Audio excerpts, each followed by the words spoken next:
Hello and welcome to Unacademy. I welcome you all to the last episode of our High Yielding Areas series, in which we'll be covering Buddhist architecture. Now, because Sarnath has received the World Heritage Tag, therefore, now Sarnath itself is important for Prelims 2027 and Mains 26 and 27 both.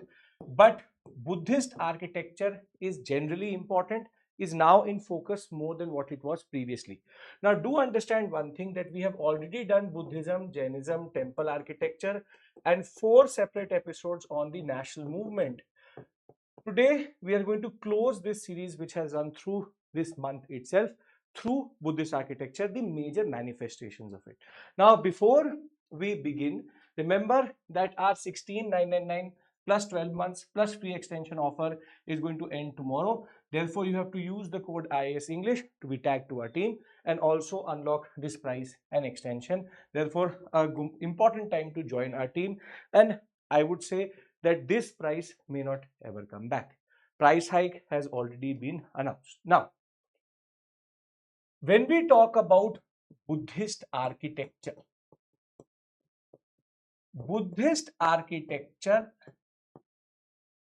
manifested itself in 3 to 4 forms. One is called the pillars. This is the Mauryan period. Then it was the stupa. Stupa is Mauryan and post-Mauryan.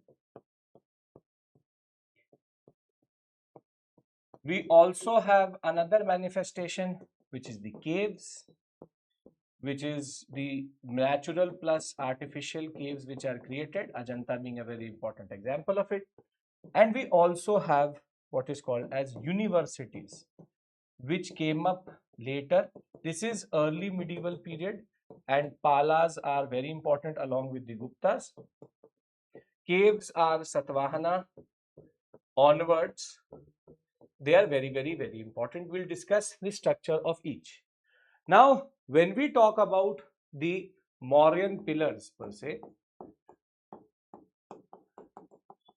Emperor Ashoka was extremely conscious of the future, how he would be judged by the future itself, and therefore he had a habit of creating pillars, which was based on the Achaemenid idea of pillars itself, but the representation was extremely specific to him, wherein you have the concept of a shaft, then you have the lower abacus, this is the upper abacus, and at the same point of time we have the capital figure. Together, this whole thing is called as the capital, having 3 different components, and this is the 4th, or rather the most important component, which is the shaft itself. Now, on these pillars, you have to understand they are monolithic, Chunar sandstone. They also have administrative and religious purposes, wherein the concept of Dhamma was sometimes written here, and they are also what is called as stand-alone pillars. Stand-alone pillars, unlike Achaemenid pillars, which were mostly in a temple structure, were not monolithic, not made out of Chunar sandstone. At the same point of time, they had no purpose per se, but were mostly aesthetic. This is what is expected, that you make it in the examination, be it the mains examination, and you are, if you are doing optional similarly, you would need to know this. In prelims examination, they can ask you important pillars. Now, when it comes to the capital figures itself, when we talk about the capital figures, the most common obviously is the lion, which represents royalty. UPSC already asked the question on lion imagery. We have the elephant, which represents the concept of grandeur. We also have the bull, which represents fertility, and all of these animals are actually related to Buddhism also. In some form or the other, they are related to Buddha. Therefore, there is Buddhist imagery. Even the chakra which is used is Dharma Chakra Parivartana, the wheel of Dharma moving. From the horse which is used, Kanthanka, to the imagery which you see across the pillars itself, it has very strong Buddhist influence, and that ways 1, 2, 3, 4. All different numbers, meaning 1 lion, 2 lion, 3 lion, 4 lion. The most celebrated Sarnath 4 lion capital figure is also a national emblem. That was quite important. This is the first manifestation of Buddhist architecture. Then after this, we start to get what is called as the stupas. We start to get the stupas. Now, when we talk about the stupas, and though there are caves which are being given at this point of time during the Mauryan period, these caves are donative caves to Ajiviks.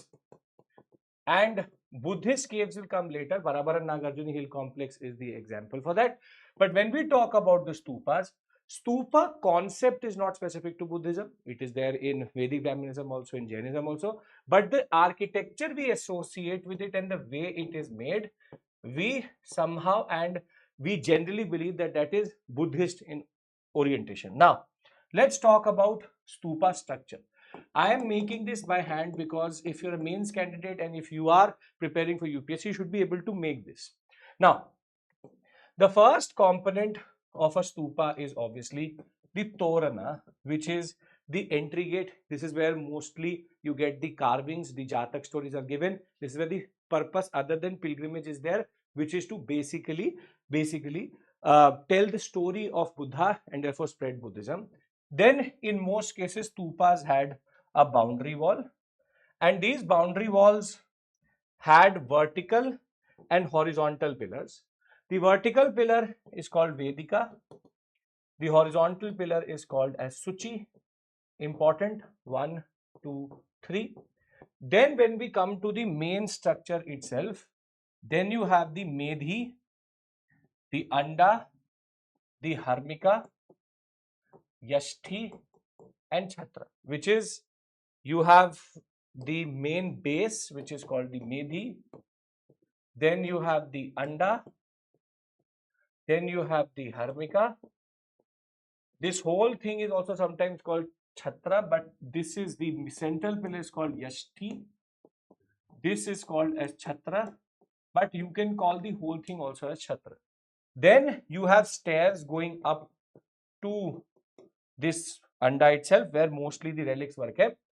They also have a railing. That railing would obviously have Suchis and Vedikas, and you can move around this concept as a what we call as parikrama, which is basically the Pradakshin Path, which is you move around the Anda as a way of pilgrimage.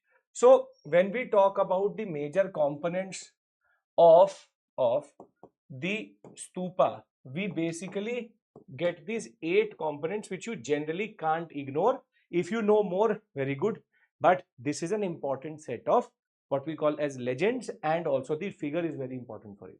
Now, there are certain important stupas in India, and the list is important. We already have seen a question in 2026 prelims. Now in mains also we can get important stupas and structures. Now, from the courseware, I have given you the list here itself, courseware on Indian history. This list is available in the courseware also, 2nd edition. This McGraw-Hill book by me then has this stupas of the Indian subcontinent, and all the major stupas are listed. For example, the P. Parva stupa and the Rambhar stupa. P. Parva stupa generally believed it had the original relics of Buddha, along with the Kusinagar one, which basically marks his death itself. Then you have the Vaishali relic stupa, Kesaria stupa, and then you have the Berit stupa, Nagarjuna Konda, the Sanati, Gandhara, and then the last one, which is Sanchi stupa. Sanchi stupa, one of the earliest stupas, comes in the place of Avanti, from where Ashoka's wife Ashoka's wife comes through, and therefore it becomes important for him to construct it. Ashoka's initial stupas were actually along the major trade route lines, and Sanchi has one of the oldest in that regard. All of them have something important to tell us. For example, the Vaishali relic stupa has the original relics within the stupa itself. The Kesaria stupa, for example, is associated with again Fahian, Hunsang, and the Maurya Gupta phase. The buried stupa, circular Chaitya Griha, very important because it has the Matsya capital. The Nagarjuna stupa, which is also next to a Buddhist monastery, was actually submerged, salvage archaeology. So therefore you can see all of these stupas are generally important. And Dhemek and Amaravati.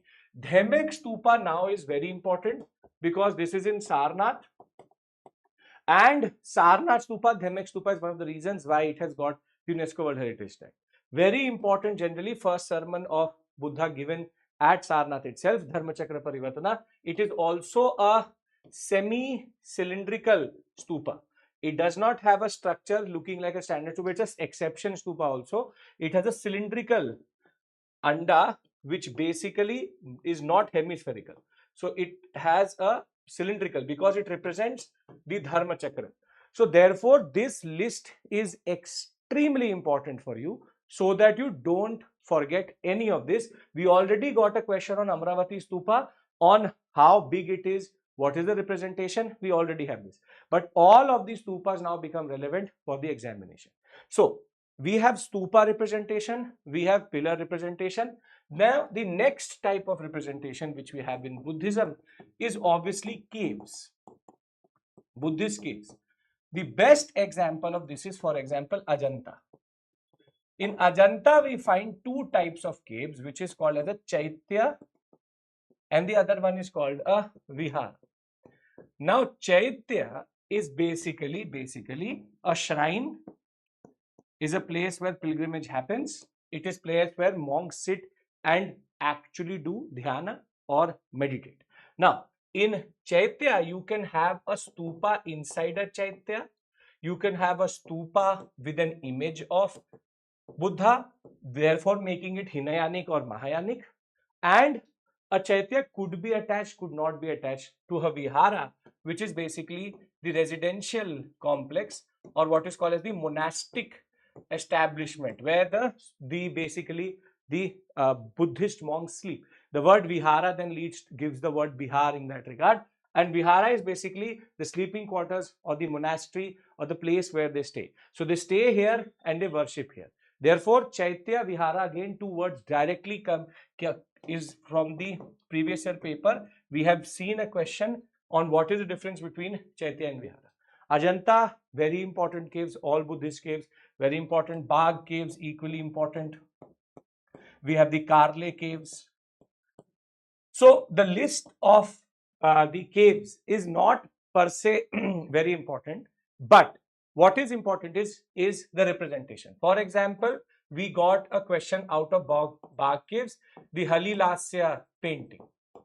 So UPSC has now started to venture into these zones where it's asking questions out of, for example, the cave architecture, but also the murals inside the caves.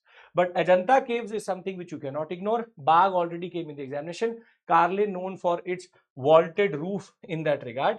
And if you want the list of all the, you can say, caves, it is also available in the courseware in the art and culture section.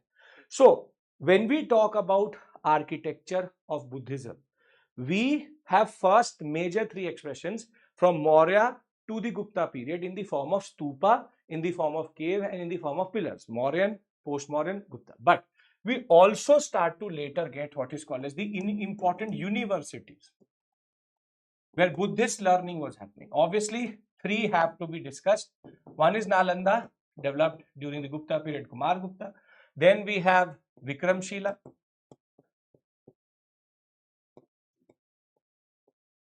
which is the Pala period. We have, for example, Udantapuri. We have Vallabhi. Vallabhi known for Hinayanic learning, Mahayanic learning, Vajrayanic learning, and Mahayanic learning. And these universities were important because they were a center of learning, but they were also a center of knowledge.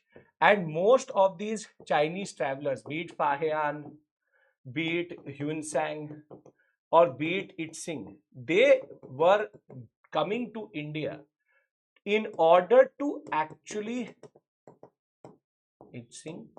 in order to see what is the type of learning, what is the spread of Buddhism and the concepts. They were obviously doing pilgrimage, but the idea was also that how do these universities become important structures. Now, why have I given you this type of a structure? Because UPSC can ask a question on the evolution of Buddhist architecture from 6th century BCE, which is the birth of Buddhism, till, for example, 10th or 12th century, which is the early medieval period. And you should know that for the Mauryan period, it would be the concept of the early caves, but most important, early stupas and also the pillars. Then in the post-Mauryan period, it would be then in the form of the stupas and the caves.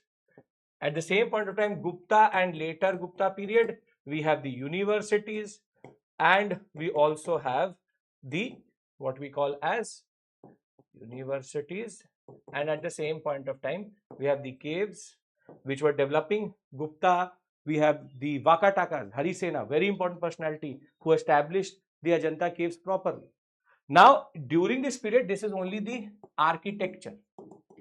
At the same point of time, Buddhism was also impacting art, and that is where in Mauryan period we per se don't get artistic expression too much, but in the post-Mauryan period we have, for example, the Gandhara school, the Mathura school, and the Amaravati school, all impacted by Buddhist architecture and representation. Gupta period, further, the Gupta school, the Sarnath school of art, all based on Buddhism. So Buddhism has both an expression in architecture but also in art, and you should be able to give this evolution in the examination. This is a very important point you have to understand, that UPSC is asking period based questions or evolutionary questions. You should be able to answer both. You should be able to mark it like this. So I hope that now you understand what is Buddhist architecture, what are the different expressions, how did it evolve, basic structures, basic legends, basic points which you should know. List of stupas is here, list of caves is a long one, but it's available in the courseware. At the same point of time, the art and architecture, Gandhara, Amaravati, Mathura, I've already done in a separate video. You can refer to that. And art and architecture therefore evolves. So thank you. All the best. Do let me know in the comment section if you want another, you can say the season 2.0 of this high yielding areas itself, or you want something else from me when it comes to history and its coverage. Thank you. Take care. Bye-bye. All the best.